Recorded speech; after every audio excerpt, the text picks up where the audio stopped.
Now, if you compare this formulation in case 4 with case 2, the difference is going to be these two terms. Therefore, you can consider that these three terms, they represent the contribution of relative motions between point B and point A. So this is the, perhaps, of course, you can keep playing with different combinations, but this example certainly is more relevant for mechanical engineering problems. Now, let's see how we actually apply it, and that's going to be example 33. How we apply it to a mechanical engineering problems.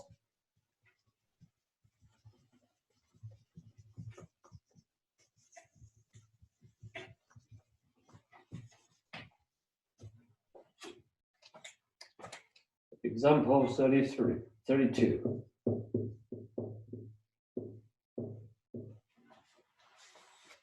In this example, let's consider a coordinate system like this.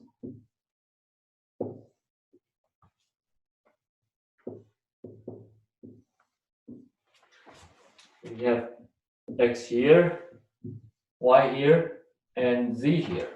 If this is positive z, that means this must be negative z, of course, because the right-hand rules. So what's this problem? The problem is this. In this three-dimensional coordinate system, we have a rod located here. And the rod is a vertical rod. Now on this rod, there's a collar. The collar is sitting something like this.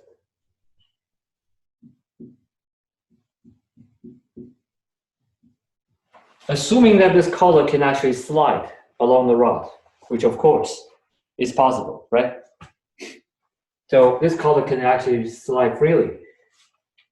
Goes up and goes down.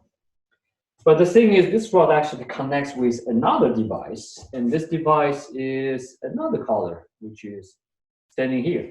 And that means that there's another bar also here going in this direction. So there's another collar here, and these two are connected. So they're connected with a bar. It's a rigid bar.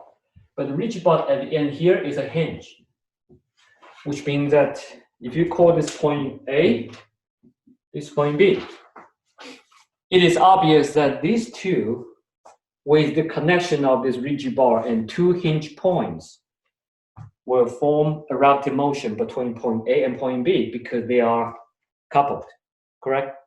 If you push A to the left, you're going to drive B to move. Does it make sense? If you push A toward the origin, which is to the right, the B is going to go down. So this is a relative motion. Because of that, this bar AB will experience what we call angular motion. That makes sense, right? Because this bar is going to be, if you move this one to here, it's going to move like this. It's going to swing, rotate like this. Therefore, the bar AB actually can have an angular motion. So you can actually define that there's going to be an angular motion for this bar AB, for sure. We don't know the direction, so you can just call this just to be omega. Of course, omega has to be a vector. And suppose we are provided with the initial condition, this VA, linear velocity to be 15 feet per second. So you know that A is moving to the left. And certainly B is going to move. B will be moving up, right? Because of this boundary condition. So what do we have to figure out? We want to find out two things. The first one is, what is omega? And the other one is, what is the velocity of B?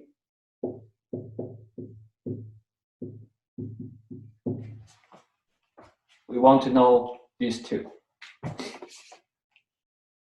so that's our problem. here in example 32. First of all, formulate everything in the vector form. So from the boundary condition, you know that VA in vector form must be what? What is VA in vector form? VA is going to be 15, and it's going to be positive 15, right? The unit vector is I, because on the x-axis. So this is VA. And what is VB? VB, we don't know the signs yet. So you don't have to assume any sign, but we know the direction. What's the direction? The unit vector must be in K, right? You don't have to assume it's a positive or negative. We don't know it. So you just call it VB. So the VB with an arrow means the VB as a vector.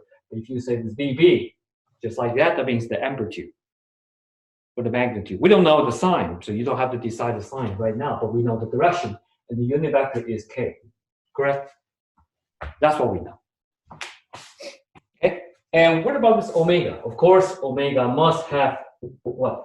This omega is the relative is omega. If you want to define the subscript, it's a subscript omega AB. But we don't have to write it because I don't want to complicate this writing. Omega is just omega AB because it's between points A and B. So we're going to just call this one omega.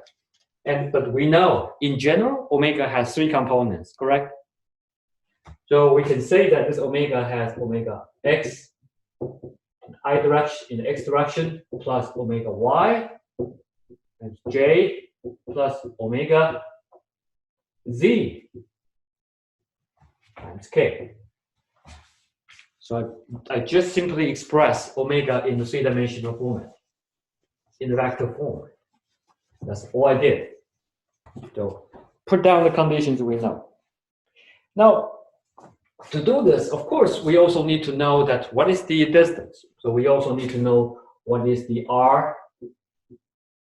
RBA, what's relative distance. Now, you are provided with the dimensions from here to here. This is 6 feet. So this one is 6 feet here. From this point to this point is 3 feet. Of course, at the moment, when the linear velocity of point A is 15 feet per second. So at the moment, this distance here is 2 feet.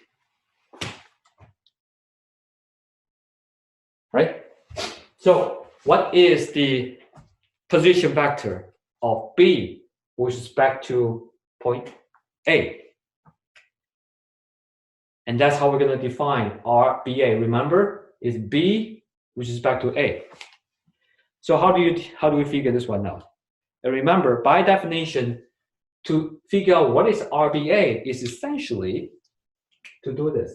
If you have the position vector RB with respect to the region 0 here, you just have to subtract the position vector of point A from the position vector of point B. So that's RB minus RA.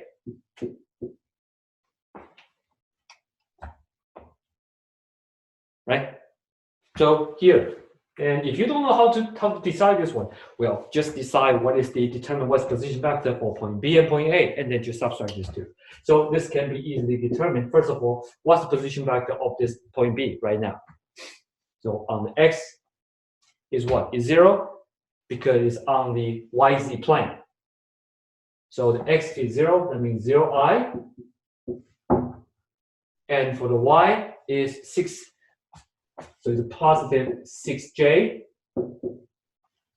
And what about Z? It's negative 3, right? So it's a minus 3K. This is the position vector for B. Now you subtract the position vector of A from this position vector, then you can determine what is RBA. For A, the X is 2, so this is going to be 2I.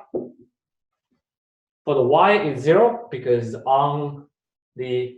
point 0 on the Y-axis. So that's going to be plus 0j and also plus 0k, correct? Because of this configuration. So there's only one component for the position vector of point A here. Therefore, you can find out what is RBA. RBA in this case is simply negative 2i plus 6j minus 3k.